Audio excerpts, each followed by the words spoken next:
In this first reading that we heard, we think back to the Old Testament, and God's people, they made their way through the desert, right? Just like we're making our way through the desert during Lent. And sometimes God's people asked, is God still with us?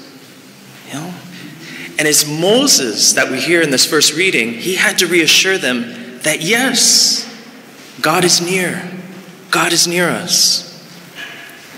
And we need to know that God is still with us, because we live in a world that has become very forgetful of God, right? A world that has forgotten God in so many ways. Just turn on the news. What do we see? Senseless devastation of innocent human life, in the Ukraine especially. Violence against innocent human persons, even against unborn children. We read about the erosion of people's freedom to publicly profess their religious beliefs. Just all kinds of manipulating and redefining of who the human person is. There's so much confusion. And when the human person is no longer seen in reference to God, to Jesus Christ, then life becomes confusing. Without the way, the truth, and the life, then humans have to invent their own way, their own truth, and their own life, their own way of living, right? Good and evil, right and wrong, become based on the shifting sand of public opinion or how one feels that day. And there are many people, and this is just the fact of life, there are many people who believe the evidence that God exists, but no evidence of God is found in the way they live. And that's what's called practical atheism. And the only way to find healing in the world is by giving back our hearts to God. And that's the theme of this evening. Moses calls his people to remind them that God is near, to follow the commands and the laws of the Lord. And so the theme is we find healing by living a holy life, by living near the heart of God who is near to us. And that's not easy, especially in the times in which we live.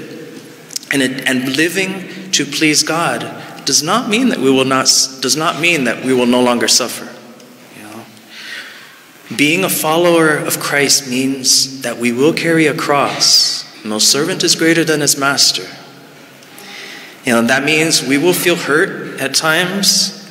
We'll experience the whole gamut of human emotions and hardships. And remember too that there are some wounds that do not close in this life. Especially when someone we love dearly dies. Our society, just tells us that we have this, this certain time frame to grieve when somebody dies, and then you get back to work, you move on, you find closure. And so grieving people whose hearts are wounded, sometimes they become discouraged because they say, well, the time frame has passed that I was told and I'm still grieving, still hurts, haven't found closure yet. The wound is still here, it's still open, I'm still bleeding, still miss them. But rather than thinking about the need to close every wound in order to live, perhaps it may be more helpful to discover how to live fully with an open wound. Jesus carried his open wounds with him into the resurrection. And John's gospel tells us that St. Thomas needed to see those wounds in order to believe. He said, "Unless I see the mark of the nails in his hands and put my finger into the nail marks and put my hand into his side, I will not believe." And a week later, the risen Lord invited Thomas to put his finger on his hand and bring his hand into his side that had been pierced. And in that open wound, Thomas, discovered Christ. His eyes were opened. Jesus shows us that we can have open wounds and still live a risen life. We may not experience healing of all of our wounds, but we can find healing in our wounds because Christ is there. We can live life fully as wounded healers. And the wounds we carry, they can help us, to be more compassionate, more understanding to those who suffer the same pain. Temptations, struggles we go through can help us grow in humility, being less critical and judgmental of others. Imparting a deeper awareness of our own complete dependence on God's mercy to be saved, not by our own power. We can offer our sufferings to God and allow them to become redemptive and benefit the entire world and the church. The losses we experienced can help us see the vanity of sin in this passing world and begin to live life on a deeper level with deeper faith, deeper hope, and more love. St. Oscar Romero, he once said that there are many things that can only be seen through eyes that have cried. Sometimes it's the tears we shed in our following of Christ that help to clarify our vision and bring a deeper healing of soul. The tears in life help to instill a vertical dimension to our sight, where we can see that, wow, this world is not all there is. Eternal life exists. God is waiting for us. When Teresa's mother, Zélie was her name, St. Therese, her mother discovered that she had cancer, and the doctors told her that it was too late to do anything about it. And so Zélie, St. Teresa's mother, she knew that only a miracle could save her.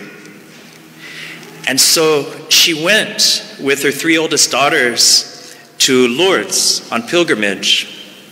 And she went, as so many do, in hopes of finding a miraculous healing.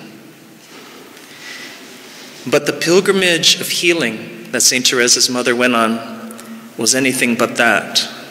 Zélie herself wrote about the pilgrimage, saying, in her own words, "Tell me if anyone could have had a worse journey."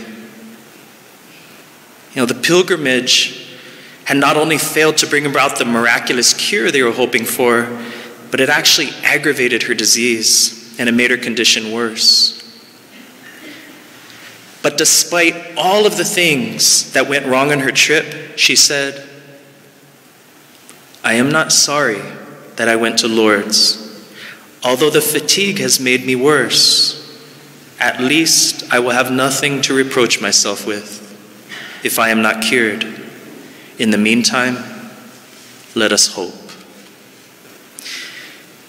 And a few months later, on August 28th, 1877, Zélie died at just 46 years of age. But she lived her last days of life with her wounds and discovered in them a deep faith, a deep trust in God who loves her. In just 2 days, on Friday, Pope Francis will entrust or consecrate Russia and Ukraine to the Immaculate Heart of Mary, and we'll all join in that. I know you'll be doing that here. We'll be doing that back up where I'm at in San Jose. But by this prayer, an appeal is made to Our Lady to intercede and to bring peace, as these countries are lovingly entrusted to her maternal care. And so too, this evening, as we finish our mission, we entrust our world, we entrust our nation, our families, we entrust ourselves into our Blessed Mother's loving arms. And to just briefly sum up these 3 nights, here we are in the last night, and on the first evening, you recall, we pondered over how Naaman the Syrian and the people in the synagogue, they had difficulty in seeing from God's perspective, right? And we reflected on how that happens to us. And there's a healing remedy called prayer, which is relationship with God, which awakens us to the reality of God and his love for us. God's love, awareness of his love, heals our vision, right? And when we can see how loved we are, how precious we are in his sight, we recognize our dignity, and we're able to see the dignity and the beauty of every human person. And last night, we reflected on the Lord's call to be merciful to other people. And the healing power of forgiveness, as hard as that is sometimes. But in loving others as Christ loves them, we find healing. We lose nothing when we choose to forgive. But in fact, the dynamic of love is such that when we give, we actually receive more. And tonight, we finish by reflecting on Moses' encouragement that God is near.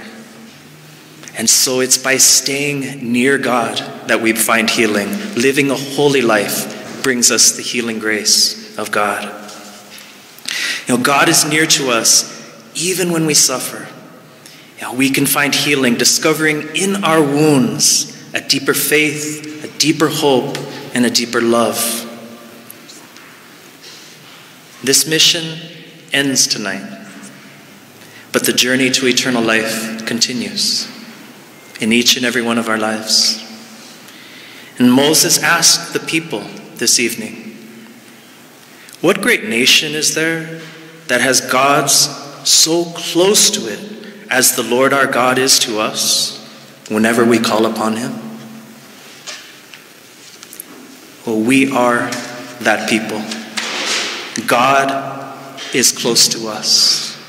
No matter what the trial, no matter what the wound it is we experience, no matter what the cross it is that we are carrying, no matter what we suffer, we can always find healing.